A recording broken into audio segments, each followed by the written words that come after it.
Well, let's welcome our guest, Dr. Lauren Pasick. She is the author of the book, Is My Kid Awkward?, which is a fantastic book if you haven't read it yet. Thank you so much for coming. Thank you for having me. Yeah, absolutely. I read in your book that you spoke a lot about this. This is the Social Skills Improvement System, and it was written by Dr. Gresham and Dr. Elliott.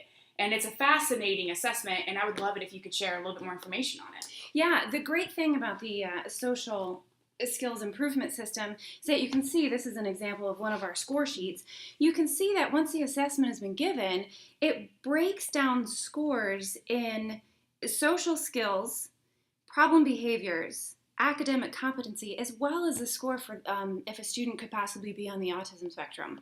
Oh, wow. Okay. Now, what age group would you say that this assessment would be for? This assessment is great for any student from 3 years old to 18 years old.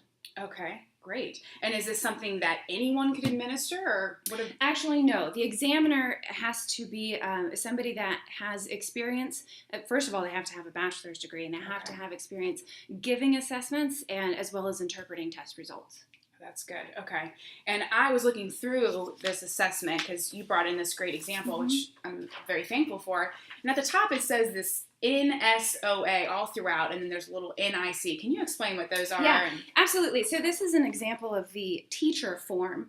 And so a teacher who has witnessed a student just having behavioral issues in class, they have a set of 83 statements that have to do with the student's behavior. And for the first section, for the social skills section, each statement has two things that they're going to circle. So the first is a rating of how often this behavior happens.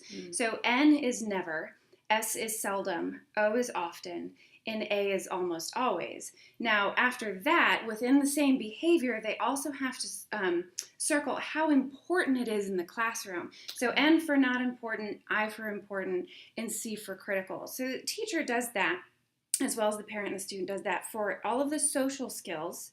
And then for the problem behaviors, they just have how often this behavior occurs. But then the teacher form also has an academic competence section where they're just rating a student from 1 to 5. 1 being the lowest 10% and 5 being within the highest 10% of that class. Okay.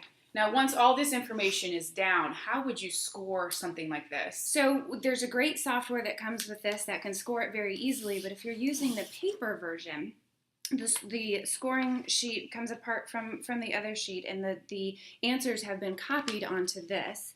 And what happens for each of the 3 sections, again, for social skills and problem behaviors and also academic competence, we will get a raw score for each of the subtests or each of the sub-behaviors.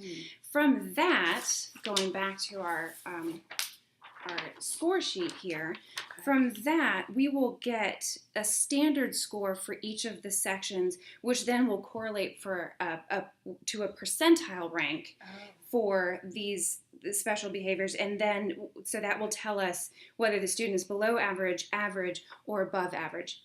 With the exception of the autism spectrum, just gives us a raw score. Okay.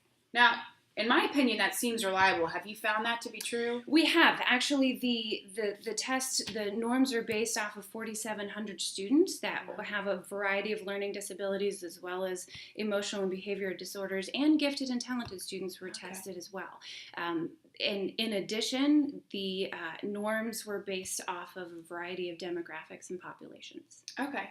And the school I come from has a large Latino population. Is this something that I could give to my students there? I'm glad you asked that question. This test has also been translated into Spanish, and there are audio recordings for other students or parents with limited English proficiency. That's incredible. Well, I am so thankful that you came in. Before we go, did you have any hesitations?